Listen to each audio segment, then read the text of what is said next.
Hi, Miss Jackson again. I'm just going to teach you an English lesson that we were going to do in school before we started home learning, and this lesson is based around the book The Great K-pop Tree. So if you remember it, fantastic. If you don't, you can pause this video right now, have a little search on YouTube, and the story is on YouTube, so you can hear it there. So I want you to try and remember what animals appear in the story. So there are some different animals that appear in the story The Great K-pop Tree. There's a boa constrictor, a bee, monkeys, birds, a sloth, anteaters, porcupines, jaguars, tree frog. All of those animals live in the Great K-pop Tree. Just want you to have a little think about the reasons they give to Signor for not wanting to cut down the Great K-pop Tree.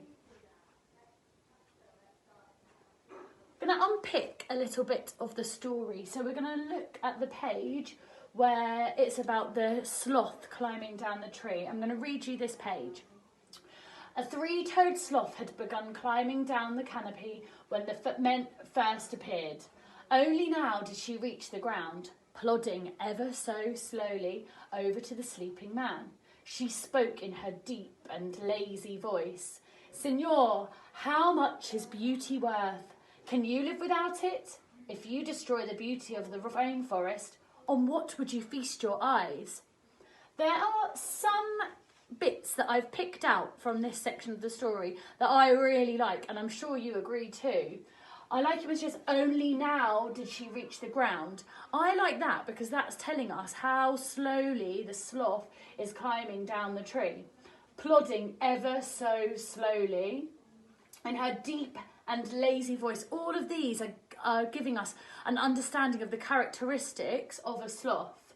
I like that also the author has used inverted commas for the speech, and it's asking questions, rhetorical questions as well. Destroyed the beauty of the rainforest. On what would you feast your eyes? It's talking about the rainforest being something so beautiful. So today, what we're going to ask you to do is write your own paragraph to add to the Great K-pop Tree. So you can pause this page now, because I want you to think about what other animals could live in the Great K-pop Tree.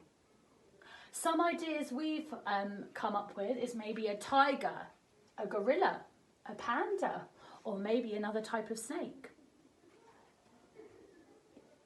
Here is my own version of the Great K-pop Tree as a paragraph to add to the story. So, a fierce regal tiger had been basking in the sunlight on a ragged branch high in the tree. Camouflaged by the understory, he remained unseen until now. With his ears standing on end, he pounced down and crept softly over to Signor and snarled in his ear. This habitat belongs to many different species. They're my source of food, and if the tree is cut down, I'll starve. So that's my paragraph, which I could add to Lynn Cherry's story. And I've used some fantastic vocabulary in there, like basking in the sunlight, fierce regal tiger, snarled in his ear. I haven't just said in his ear. I've really thought about how the tiger would say that. So you're going to write your own version of the story. We have put up a bronze, silver and gold challenge for you today. So bronze, you could think about simple sentences, including capital letters, full stops in your writing, making sure that you follow the structure and that it makes sense.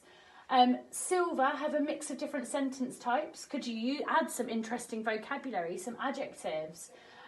Think about the types of sentences that are in the rest of the story.